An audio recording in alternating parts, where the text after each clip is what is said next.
The Boscombe Valley Mystery. We were seated at breakfast one morning, my wife and I, when the maid brought in a telegram. It was from Sherlock Holmes, and ran in this way. Have you a couple of days to spare? Have just been wired for from the west of England in connection with Boscombe Valley tragedy. Shall be glad if you will come with me. Air and scenery perfect. Leave Paddington by the 11:15. What do you say, dear? Said my wife, looking across at me. Will you go? I really don't know what to say. I have a fairly long list at present. Oh, Anstruther would do your work for you. You have been looking a little pale lately. I think that the change would do you good, and you are always so interested in Mr. Sherlock Holmes' cases. I should be ungrateful if I were not, seeing what I gained through one of them, I answered. But if I am to go, I must pack at once, for I have only half an hour. My experience of camp life in Afghanistan had at least had the effect of making me a prompt and ready traveller. My wants were few and simple, so that in less than the time stated, I was in a cab with my valise, rattling away to Paddington Station. Sherlock Holmes was pacing up and down the platform, his tall, gaunt figure made even gaunter taller by his long grey travelling cloak and close-fitting cloth cap. It is really very good of you to come, Watson. It makes a considerable difference to me having someone with me on whom I can thoroughly rely. Local aid is always either worthless or else biased. If you will keep the two-corner seats, I shall get the tickets. We had the carriage to ourselves, save for an immense litter of papers which Holmes had brought with him. Among these he rummaged and read, with intervals of note-taking and of meditation, until we were past Reading. Then he suddenly rolled them all into a gigantic bowl and tossed them up onto the rack. "Have you heard anything of the case?" he asked. "Not a word. I have not seen a paper for some days. The London press has not had very full accounts. I have just been looking through all the recent papers in order to master the particulars. It seems, from what I gather, to be one of those simple cases which are so extremely difficult." That sounds a little paradoxical. But it is profoundly true. Singularity is almost invariably a clue. The more featureless and commonplace a crime is, the more difficult it is to bring it home. In this case, however, they have established a very serious case against the son of the murdered man. It is a murder, then? Well, it is conjectured to be so. I shall take nothing for granted until I have the opportunity of looking personally into it. I will explain the state of things to you, as far as I have been able to understand it, in a very few words. Boscombe Valley is a country district not very far from Ross, in Herefordshire. The largest landed proprietor in that part is a Mr. John Turner, who made his money in Australia and returned some years ago to the old country. One of the farms which he held, that of Hatherley, was let to Mr. Charles McCarthy, who was also an ex-Australian. The men had known each other in the colonies, so that it was not unnatural that when they came to settle down, they should do so as near each other as possible. Turner was apparently the richer man, so McCarthy became his tenant, but still remained, it seems, upon terms of perfect equality, as they were frequently together. McCarthy had one son, a lad of 18, and Turner had an only daughter of the same age, but neither of them had wives living. They appear to have avoided the society of the neighbouring English families and to have led retired lives, though both the McCarthys were fond of sport and were frequently seen at the race meetings of the neighbourhood. McCarthy kept 2 servants, a man and a girl. Turner had a considerable household, some half-dozen at the least. That is as much as I have been able to gather about the families. Now for the facts. On June 3rd, that is, on Monday last, McCarthy left his house at Hatherley about 3 in the afternoon and walked down to the Boscombe Pool, which is a small lake formed by the spreading out of the stream which runs down the Boscombe Valley. He had been out with his serving man in the morning at Ross, and he had told the man that he must hurry as he had an appointment of importance to keep at 3. From that appointment he never came back alive. From Hatherley farmhouse to the Boscombe pool is 1/4 mile, and 2 people saw him as he passed over this ground. One was an old woman, whose name is not mentioned, and the other was William Crowder, a gamekeeper in the employ of Mr. Turner. Both these witnesses depose that Mr. McCarthy was walking alone. The gamekeeper adds that within a few minutes of his seeing Mr. McCarthy pass, he had seen his son, Mr. James McCarthy, going the same way with a gun under his arm. To the best of his belief, the father was actually in sight at the time, and the son was following him. He thought no more of the matter until he heard in the evening of the tragedy that had occurred. The 2 McCarthys were seen after the time when William Crowder, the gamekeeper, lost sight of them. The Boscombe pool is thickly wooded round, with just a fringe of grass and of reeds round the edge. A girl of 14, Patience Moran, who is the daughter of the lodge-keeper of the Boscombe Valley estate, was in one of the woods picking flowers. She states that while she was there she saw, at the border of the wood and close by the lake, Mr. McCarthy and his son, and that they appeared to be having a violent quarrel. She heard Mr. McCarthy the elder using very strong language to his son, and she saw the latter raise up his hand as if to strike his father. She was so frightened by their violence that she ran away and told her mother when she reached home that she had left the 2 McCarthys quarrelling near Boscombe Pool, and that she was afraid that they were going to fight. She had hardly said the words when young Mr. McCarthy came running up to the lodge to say that he had found his father dead in the wood, and to ask for the help of the lodge-keeper. He was much excited, without either his gun or his hat, and his right hand and sleeve were observed to be stained with fresh blood. On following him, they found the dead body stretched out upon the grass beside the pool. The head had been beaten in by repeated blows of some heavy and blunt weapon. The injuries were such that might very well have been inflicted by the butt end of his son's gun, which was found lying on the grass within a few paces of the body. Under these circumstances, the young man was instantly arrested, and a verdict of wilful murder having been returned at the inquest on Tuesday, he was on Wednesday brought before the magistrates at Ross, who have referred the case to the next assizes. Those are the main facts of the case as they came out before the coroner and the police court. I could hardly imagine a more damning case, I remarked. If ever circumstantial evidence pointed to a criminal, it does so here. Circumstantial evidence is a very tricky thing, answered Holmes thoughtfully. It may seem to point very straight to one thing, but if you shift your own point of view a little, you may find it pointing in an equally uncompromising manner to something entirely different. It must be confessed, however, that the case looks exceedingly grave against the young man, and it is very possible that he is indeed the culprit.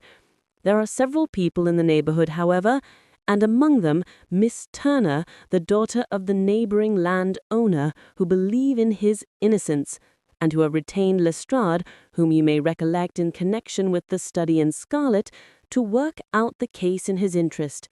Lestrade, being rather puzzled, has referred the case to me, and hence it is that 2 middle-aged gentlemen are flying westward at 50 miles an hour instead of quietly digesting their breakfasts at home. I am afraid, I said, that the facts are so obvious that you will find little credit to be gained out of this case. There is nothing more deceptive than an obvious fact, he answered, laughing. Besides, we may chance to hit upon some other obvious facts which may have been by no means obvious to Mr. Lestrade. You know me too well to think that I am boasting when I say that I shall either confirm or destroy his theory by means which he is quite incapable of employing or even of understanding. To take the first example to hand, I very clearly perceive that in your bedroom the window is upon the right-hand side, and yet I question whether Mr. Lestrade would have noted even so self-evident a thing as that. How on earth? My dear fellow, I know you well. I know the military neatness which characterizes you. You shave every morning, and in this season you shave by sunlight. But since your shaving is less and less complete as we get farther back on the left side, until it becomes positively slovenly as we get round the angle of the jaw, it is surely very clear that that side is less illuminated than the other. I could not imagine a man of your habits looking at himself in an equal light and being satisfied with such a result. I only quote this as a trivial example of observation and inference. Therein lies my métier, and it is just possible that it may be of some service in the investigation which lies before us. There are one or two minor points which were brought out in the inquest, and which are worth considering. What are they? It appears that his arrest did not take place at once, but after the return to Hatherley Farm. On the inspector of constabulary informing him that he was a prisoner, he remarked that he was not surprised to hear it, and that it was no more than his deserts. This observation of his had the natural effect of removing any traces of doubt which might have remained in the minds of the coroner's jury. I was confessed, I ejaculated. No, for it was followed by a protestation of innocence. Coming on the top of such a damning series of events, it was at least a most suspicious remark. On the contrary, said Holmes, it is the brightest rift which I can presently see in the clouds. However innocent he might be, he could not be such an absolute imbecile as not to see that the circumstances were very black against him. Had he appeared surprised at his own arrest, or feigned indignation at it, I should have looked upon it as highly suspicious, because such surprise or anger would not be natural under the circumstances, and yet might appear to be the best policy to a scheming man. His frank acceptance of the situation marks him as either an innocent man or else as a man of considerable self-restraint and firmness.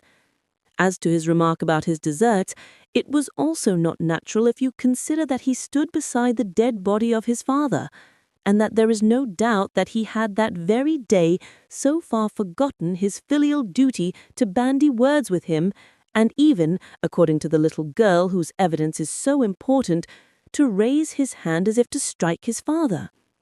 The self-reproach and contrition which are displayed in his remark appear to me to be the signs of a healthy mind rather than of a guilty one. I shook my head. Many men have been hanged on far slighter evidence, I remarked. So they have, and many men have been wrongfully hanged. What is the young man's own account of the matter?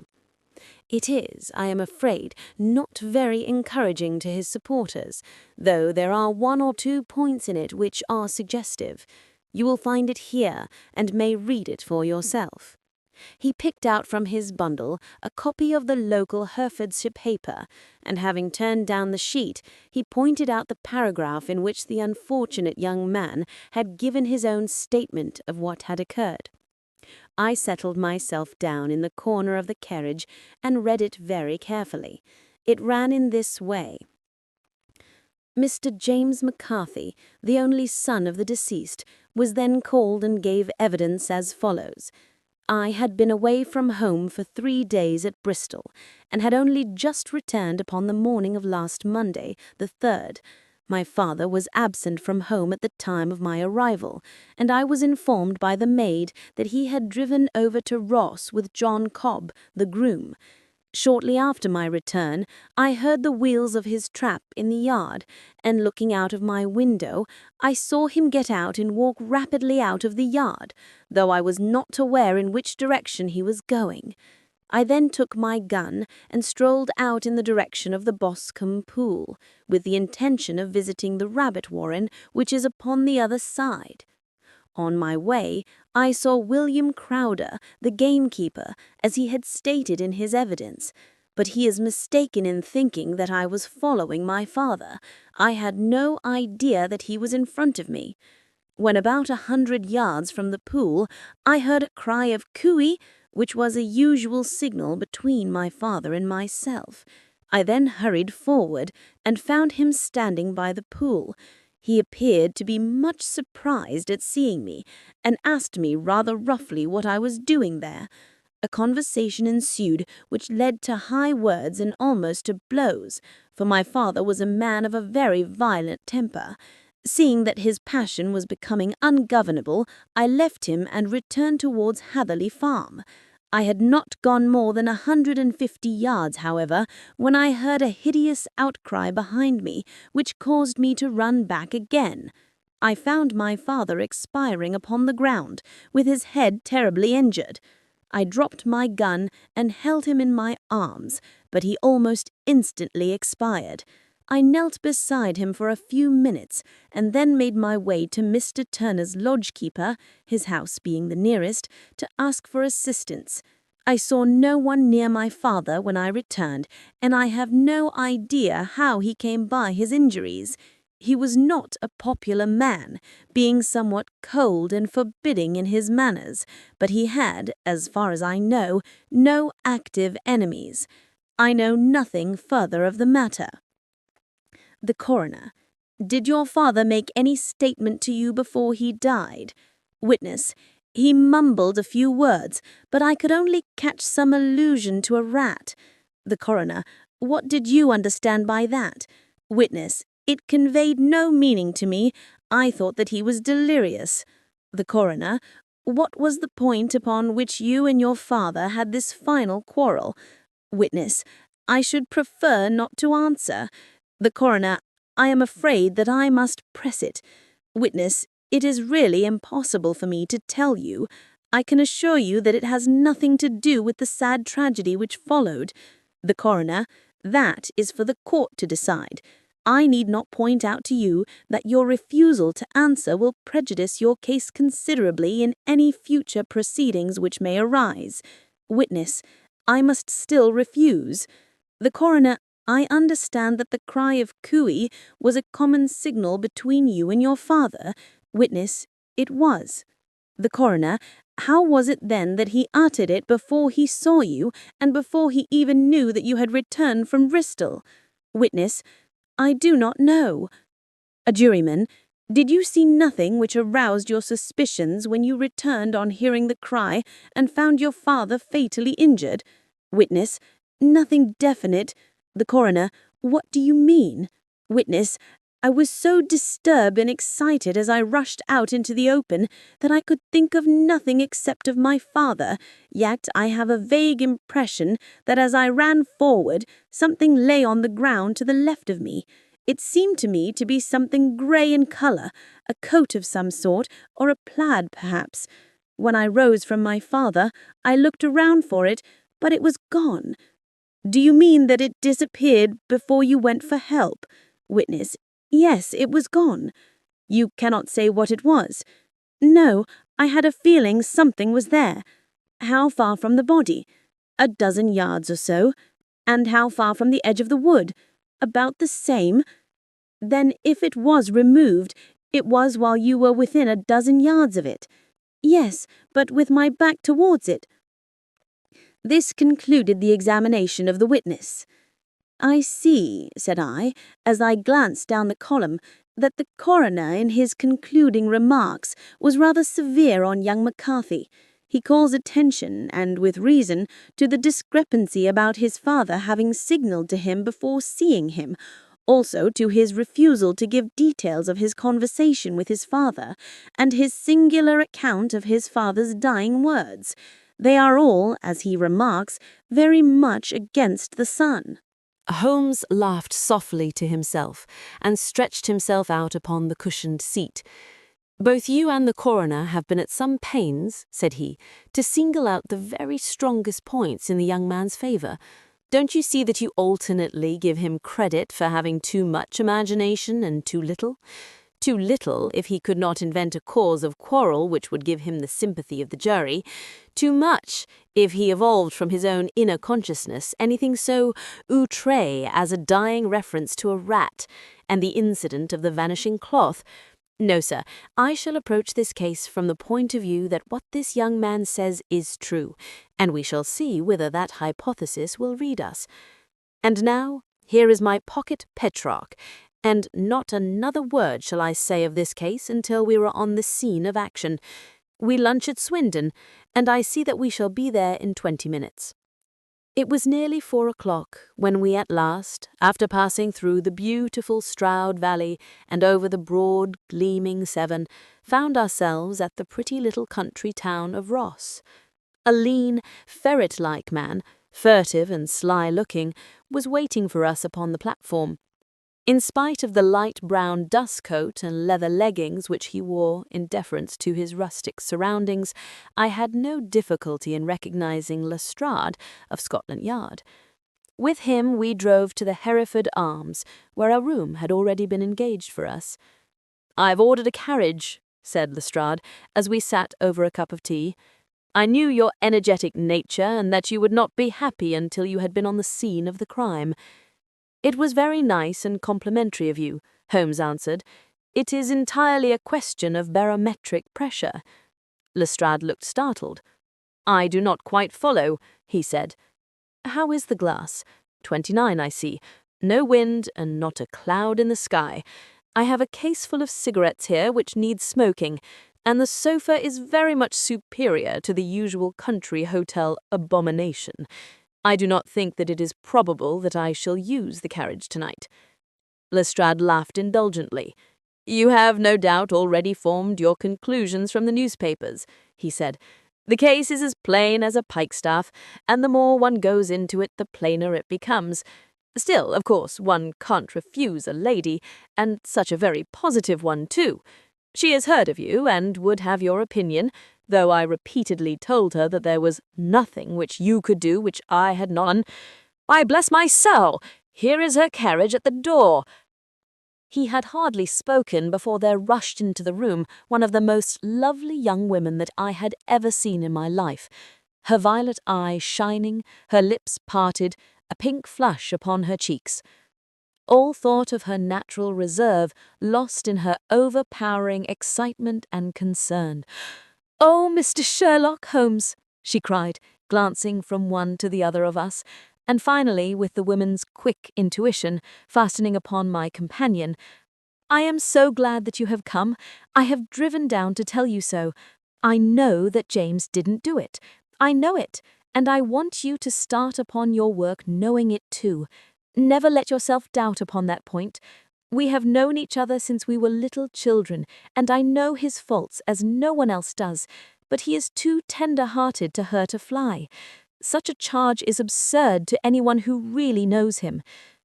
"I hope we may clear him, Miss Turner," said Sherlock Holmes. "You may rely upon my doing all that I can. But you have read the evidence. You have formed some conclusion.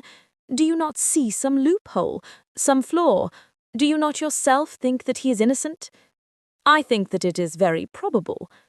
"There now," she cried, throwing back her head and looking defiantly at Lestrade. "You hear? He gives me hopes." Lestrade shrugged his shoulders. "I am afraid that my colleague has been a little quick in forming his conclusions," he said. "But he is right. Oh, I know that he is right. James never did it. And about his quarrel with his father, I am sure that the reason why he would not speak about it to the coroner was because I was concerned in it." "In what way?" asked Holmes. "It is no time for me to hide anything. James and his father had many disagreements about me.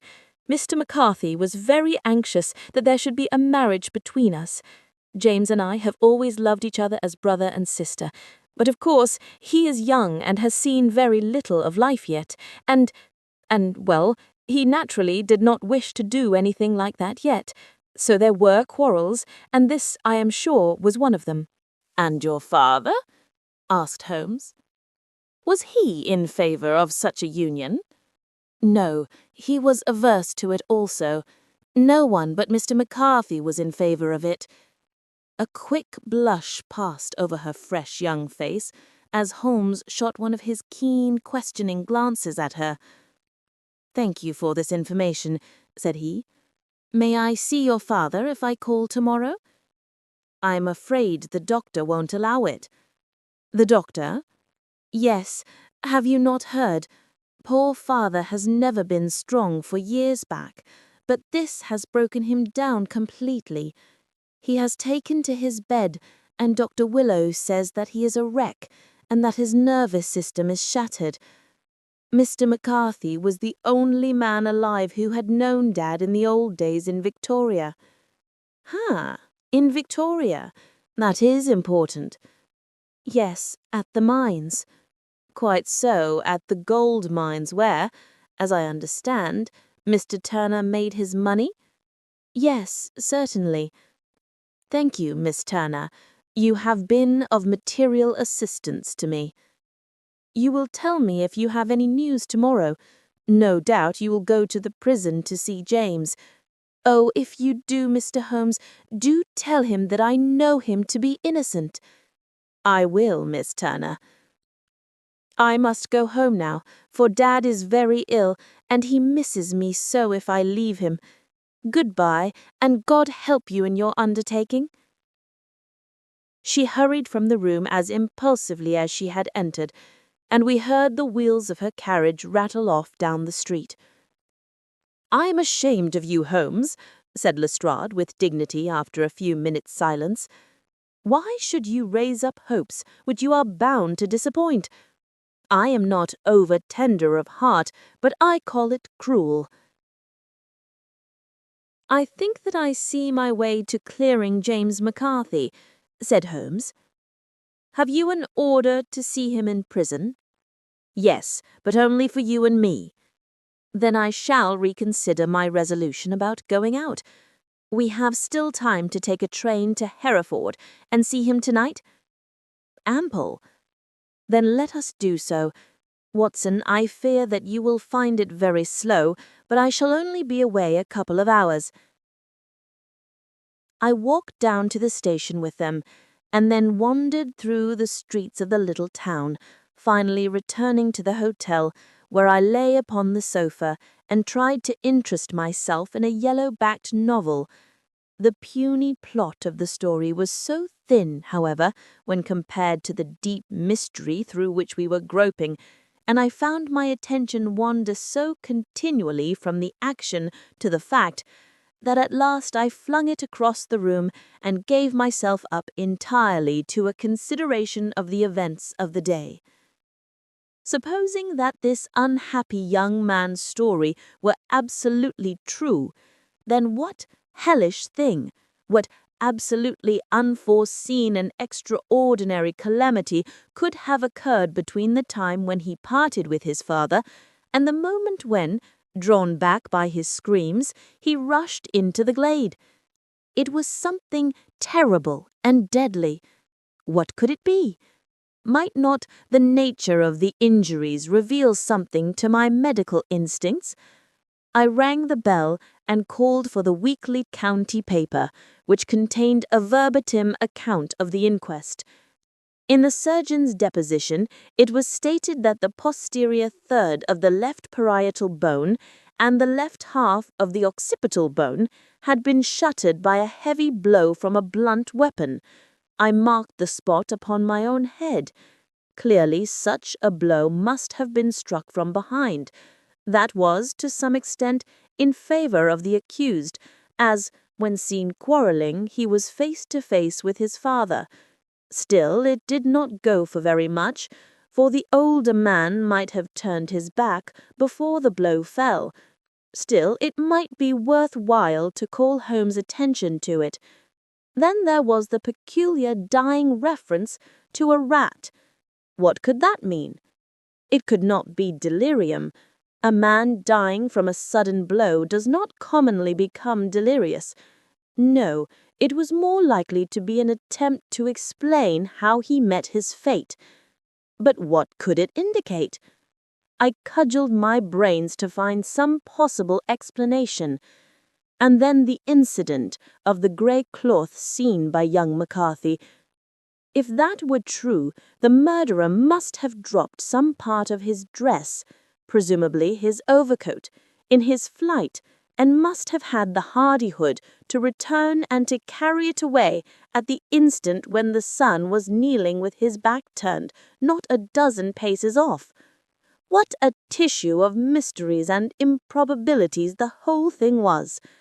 I did not wonder at Lestrade's opinion, and yet I had so much faith in Sherlock Holmes' insight that I could not lose hope as long as every fresh fact seemed to strengthen his conviction of young McCarthy's innocence. It was late before Sherlock Holmes returned. He came back alone, for Lestrade was staying in lodgings in the town. "The glass still keeps very high," he remarked as he sat down. "It is of importance that it should not rain before we are able to go over the ground. On the other hand, a man should be at his very best and keenest for such nice work as that, and I did not wish to do it when fagged by a long journey. I have seen young McCarthy." "And what did you learn from him?" "Nothing." "Could he throw no light?" "None at all. I was inclined to think at one time that he knew who had done it, and was screening him or her, but I am convinced now that he is as puzzled as everyone else. He is not a very quick-witted youth, though comely to look at, and I should think sound at heart." "I cannot admire his taste," I remarked, "if it is indeed a fact that he was averse to a marriage with so charming a young lady as this Miss Turner. Ah, thereby hangs a rather painful tale. This fellow is madly, insanely in love with her, but some 2 years ago, when he was only a lad and before he really knew her, for she had been away 5 years at a boarding school, what does the idiot do but get into the clutches of a barmaid in Bristol and marry her at a registry office? No one knows a word of the matter, but you can imagine how maddening it must be to him to be upbraided for not doing what he would give his very eyes to do, but what he knows to be absolutely impossible. It was sheer frenzy of this sort which made him throw his hands into the air when his father, at their last interview, was goading him on to propose to Miss Turner. On the other hand, he had no means of supporting himself, and his father, who was by all accounts a very hard man, would have thrown him over utterly if he had known the truth. It was with his barmaid wife in Bristol that he had spent the last 3 days, and his father did not know where he was. Mark that point. It is of importance. Good has come out of evil, however, for the barmaid, finding from the papers that he is in serious trouble and likely to be hanged, has thrown him over utterly, and has written to him to say that she has a husband already in the Bermuda dockyard, so that there is really no tie between them. I think that that bit of news has consoled young McCarthy for all that he has suffered. But if he is innocent, who has done it? Ah, who? I would call your attention very particularly to 2 points. One is that the murdered man had an appointment with someone at the pool, and that the someone could not have been his son, for his son was away, and he did not know when he would return. The second is that the murdered man was heard to cry cooey before he knew that his son had returned. Those are the crucial points upon which the case depends. And now let us talk about George Meredith, if you please, and we shall leave all minor matters until tomorrow. There was no rain, as Holmes had foretold, and the morning broke bright and cloudless. At 9 o'clock, Lestrade called for us with the carriage, and we set off for Haverley Farm and the Boscombe Pool. "There is serious news this morning," Lestrade observed. "It is said that Mr. Turner of the Hall is so ill that his life is despaired of." "An elderly man, I presume," said Holmes. "About 60, but his constitution has been shattered by his life abroad, and he has been in failing health for some time. This business has had a very bad effect upon him. He was an old friend of McCarthy's, and, I may add, a great benefactor to him, for I have learned he gave him Hatherley Farm rent-free." "Indeed, that is interesting," said Holmes. "Oh, yes, in 100 other ways he has helped him. Everybody about here speaks of his kindness to him." "Really? Does it not strike you as a little singular that this McCarthy, who appears to have had little of his own and to have been under such obligations to Turner, should still talk of marrying his son to Turner's daughter, who is presumably heiress to the estate, and that in such a very cocksure manner, as if it were merely a case of a proposal and all else would follow? It is the more strange, since we know that Turner himself was averse to the idea. The daughter told us as much. Do you not deduce something from that?" "We have got to the deductions and the inferences," said Lestrade, winking at me. "I find it hard enough to tackle facts, Holmes, without flying away after theories and fancies." "You are right. He does find it very hard to tackle the facts." "Anyhow, I have grasped one fact which you seem to find it difficult to get hold of," replied Lestrade with some warmth. "And that is?" "That McCarthy Sr. met his death from McCarthy Jr., and that all theories to the contrary are the merest moonshine." "Well, moonshine is a brighter thing than fog," said Holmes, laughing, "but I am very much mistaken if this is not Hatherley Farm upon the left." "Yes, that is it." It was a widespread, comfortable-looking building, 2-storied, slate-roofed, with great yellow blotches of lichen upon the grey walls. The drawn blinds and the smokeless chimneys, however, gave it a stricken look, as though the weight of this horror still lay heavy upon it. We called at the door, when the maid, at Holmes' request, showed us the boots which her master wore at the time of his death, and also a pair of the son's, though not the pair which he had then had. Having measured these very carefully from 7 or 8 different points, Holmes desired to be led to the courtyard, from which we all followed the winding track which led to Boscombe Pool. Sherlock Holmes was transformed when he was hot upon such a scent as this. Men who had only known the quiet thinker and logician of Baker Street would have failed to recognize him. His face flushed and darkened, his brows were drawn into 2 hard black lines, while his eyes shone out from beneath them with a steely glitter. His face was bent downward, his shoulders bowed, his lips compressed, and the veins stood out like whipcord in his long, sinewy neck. His nostrils seemed to dilate with a purely animal lust for the chase, and his mind was so absolutely concentrated upon the matter before him that a question or remark fell unheeded upon his ears, or, at the most, only provoked a quick, impatient snarl in reply. Swiftly and silently he made his way along the track which ran through the meadows and so by way of the woods to Boscombe Pool. It was damp, marshy ground, as is all that district, and there were marks of many feet both upon the path and amid the short grass which bound it on either side. Sometimes Holmes would hurry on, sometimes stop dead, and once he made quite a little detour into the meadow. Lestrade and I walked behind him, the detective indifferent and contemptuous, while I watched my friend with the interest which sprang from the conviction that every one of his actions was directed towards a definite end. The Boscombe Pool, which is a little reed-girt sheet of water some 50 yards across, is situated at the boundary between the Hatherley Farm and the private park of the wealthy Mr. Turner. Above the woods which lined it upon the farther side, we could see the red, jutting pinnacles which marked the site of the rich landowner's dwelling.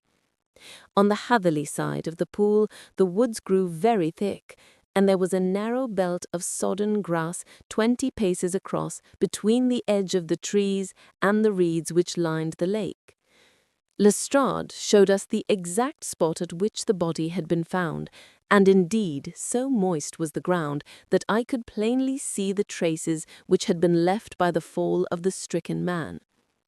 To Holmes, as I could see by his eager face and peering eyes, very many other things were to be read upon the trampled grass. He ran round like a dog who is picking up a scent, and then turned upon my companion. "What did you go into the pool for?" he asked. "I fished about with the rake. I thought there might be some weapon or other trace. But how on earth— Oh, tut-tut, I have no time. That left foot of yours, with its inward twist, is all over the place. A mole could trace it, and there it vanishes among the reeds. Oh, how simple it would all have been, had I been here before they came like a herd of buffalo and wallowed all over it. Here is where the party with the lodge-keeper came, and they have covered all tracks for 6 or 8 feet around the body. But here are 3 separate tracks of the same feet." He drew out a lens and lay down upon his waterproof to have a better view, talking all the time rather to himself than to us. "These are young McCarthy's feet. Twice he was walking, and once he ran swiftly, so that the soles are deeply marked and the heels hardly visible. That bears out his story. He ran when he saw his father on the ground. Then here are the father's feet as he paced up and down. What is this, then? It is the butt end of the gun as the son stood listening. And this? Ha ha, what have we here? Tiptoes, tiptoes, square too, quite unusual boots. They come, they go, they come again. Of course that was for the cloak. Now where did they come from?" He ran up and down, sometimes losing, sometimes finding the track, until we were well within the edge of the wood and under the shadow of a great beech, the largest tree in the neighborhood. Holmes traced his way to the farther side of this and lay down once more upon his face with a little cry of satisfaction. For a long time he remained there, turning over the leaves and dried sticks, gathering up what seemed to me to be dust into an envelope, and examining with his lens not only the ground but even the bark of the tree as far as he could reach. A jagged stone was lying among the moss, and this also he carefully examined and retained. Then he followed a pathway through the wood until he came to the high road, where all traces were lost.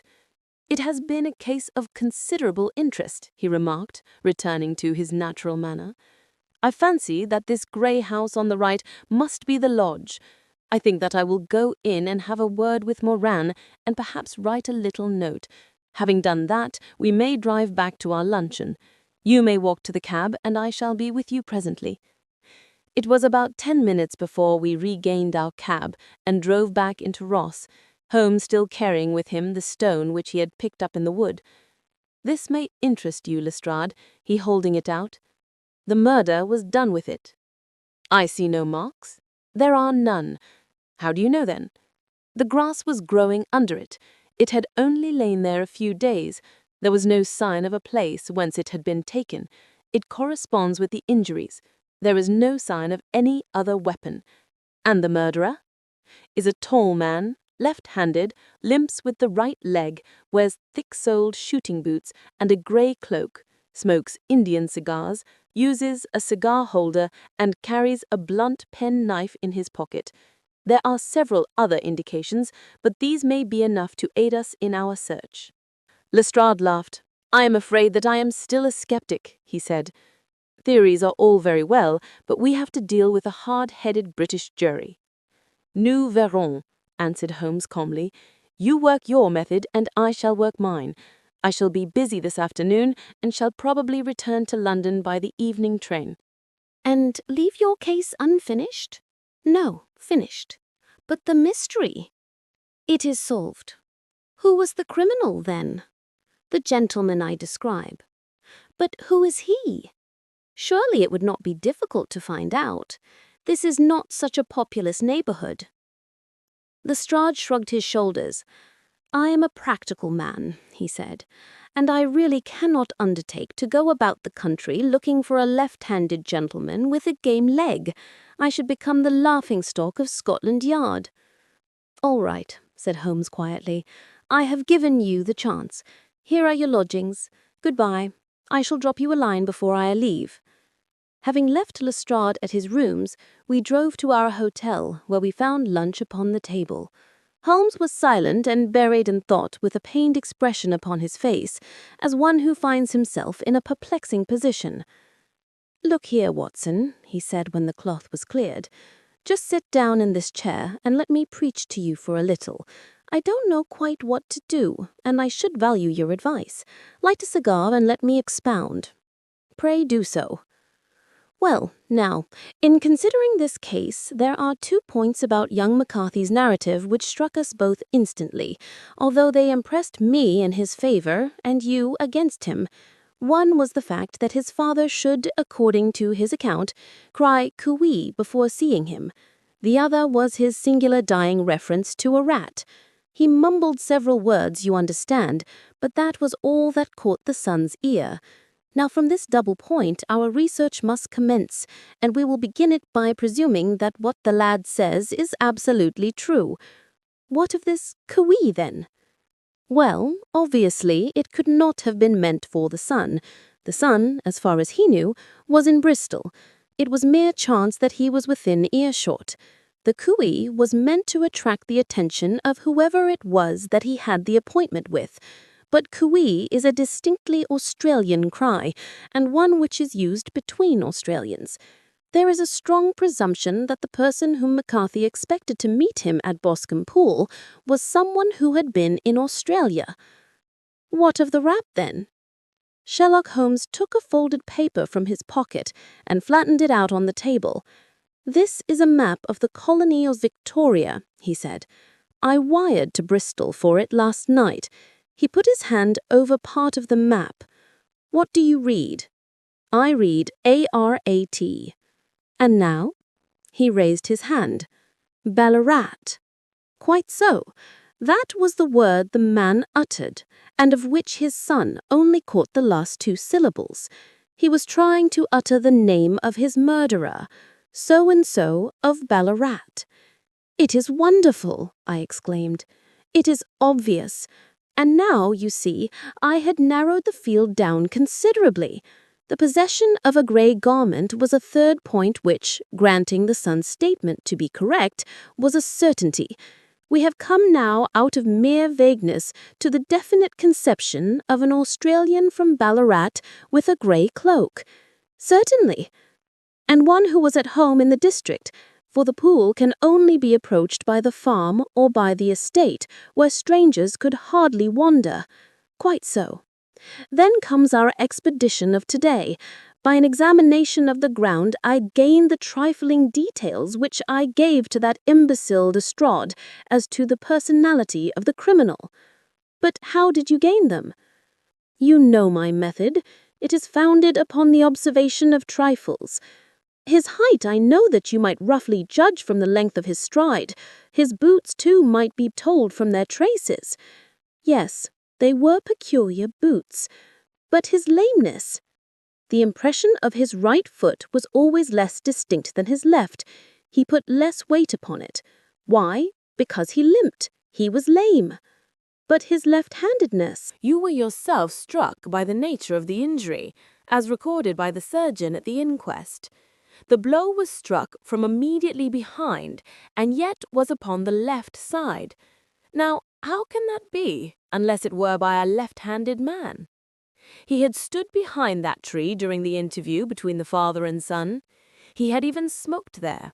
I found the ash of a cigar, which my special knowledge of tobacco ashes enables me to pronounce as an Indian cigar. I have, as you know, devoted some attention to this and written a little monograph on the ashes of 140 different varieties of pipe, cigar, and cigarette tobacco. Having found the ash, I then looked round and discovered the stump among the moss where he had tossed it. It was an Indian cigar, of the variety which are rolled in Rotterdam. And the cigar holder? I could see that the end had not been in his mouth. Therefore, he used a holder. The tip had been cut off, not bitten off, but the cut was not a clean one, so I deduced a blunt penknife. "Holmes," I said, "you have drawn a net round this man from which he cannot escape. and you have saved an innocent human life, as truly as if you had cut the cord which was hanging him.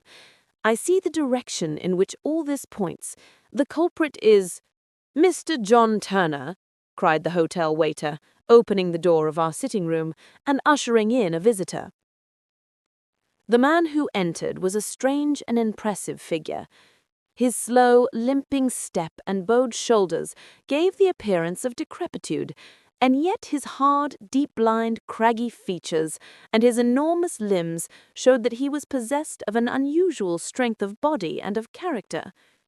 His tangled beard, grizzled hair, and outstanding, drooping eyebrows combined to give an air of dignity and power to his appearance, but his face was of an ashen white, while his lips and the corners of his nostrils were tinged with a shade of blue.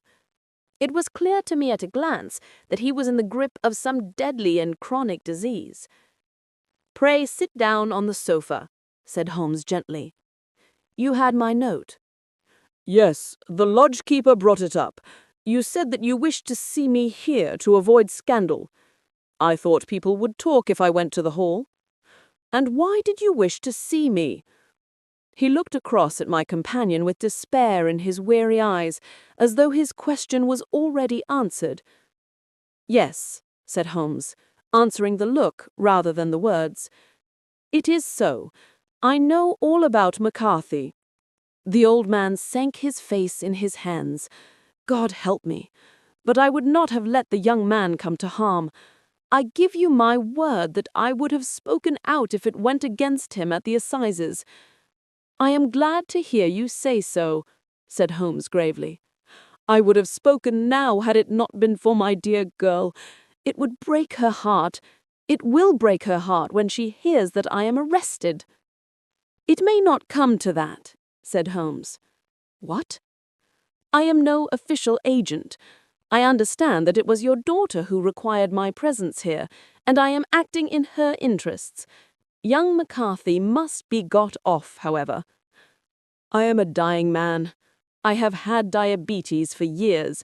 My doctor says it is a question whether I shall live a month, yet I would rather die under my own roof than in a jail." Holmes rose and sat down at the table with his pen in his hand and a bundle of paper before him.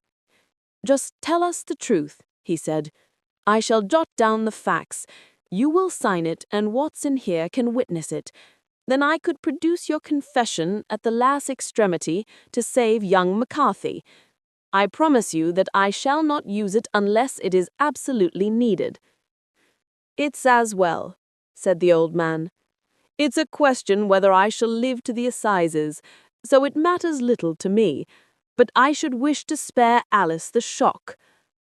And now I will make the thing clear to you.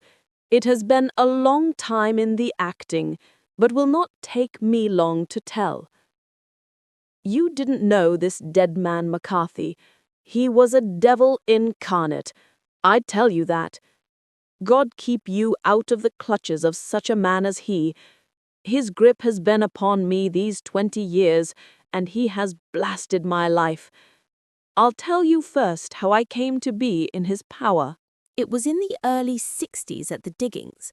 I was a young chap then, hot-blooded and reckless, ready to turn my hand at anything. I got among bad companions, took to drink, had no luck with my claim, took to the bush, and in a word became what you would call over here a highway robber.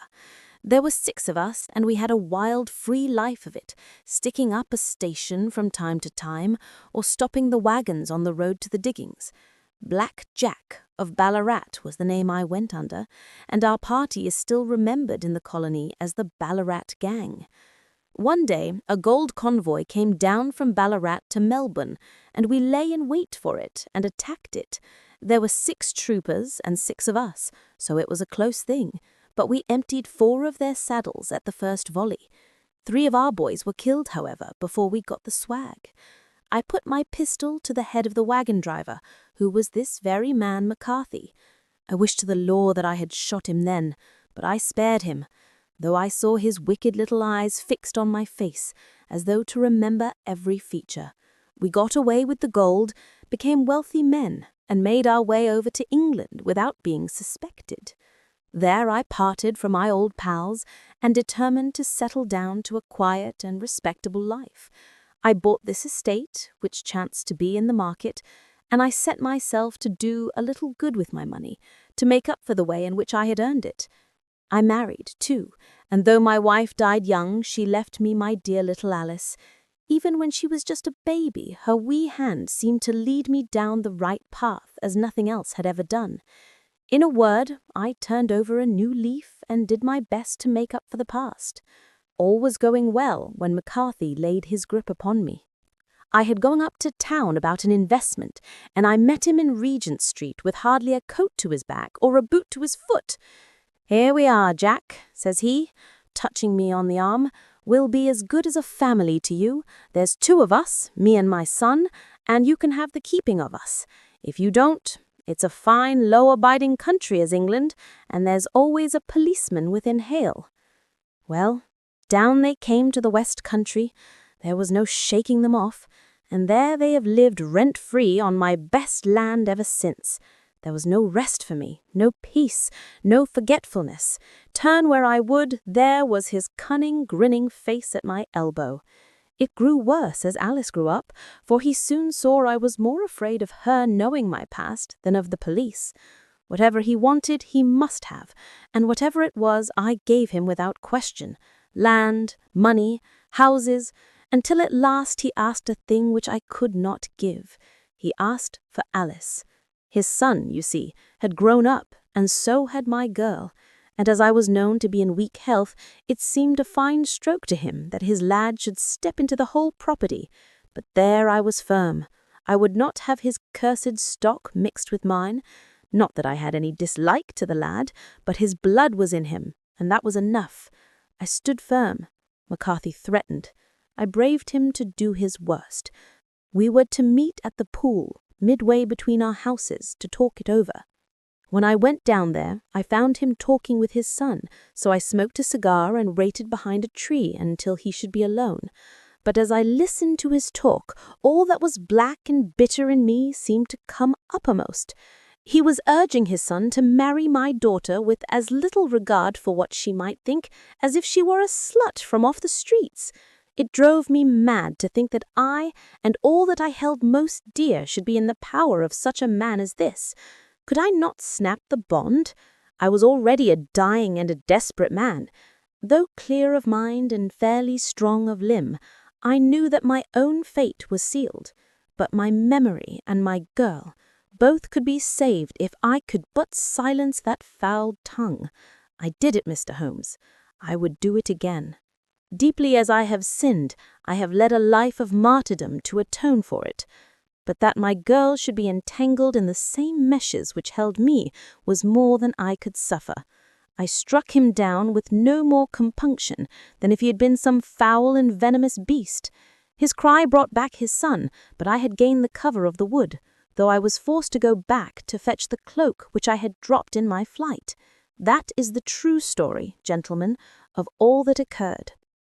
Well, it is not for me to judge you, said Holmes as the old man signed the statement which had been drawn out. I pray that we may never be exposed to such a temptation. I pray not, sir. And what do you intend to do? In view of your health, nothing. You are yourself aware that you will soon have to answer for your deed at a higher court than the assizes. I will keep your confession, and if McCarthy is condemned, I shall be forced to use it. If not, it shall never be seen by mortal eye, and your secret, whether you be alive or dead, shall be safe with us. Farewell, then, said the old man solemnly. Your own deathbeds, when they come, will be the easier for the thought of the peace which you have given to mine. Tottering and shaking in all his giant frame, he stumbled slowly from the room. God help us, said Holmes after a long silence. Why does fate play such tricks with poor helpless worms? I never hear of such a case as this, that I do not think of Baxter's words, and say, there, but for the grace of God, goes Sherlock Holmes. James McCarthy was acquitted at the assizes on the strength of a number of objections which had been drawn out by Holmes and submitted to the defending counsel.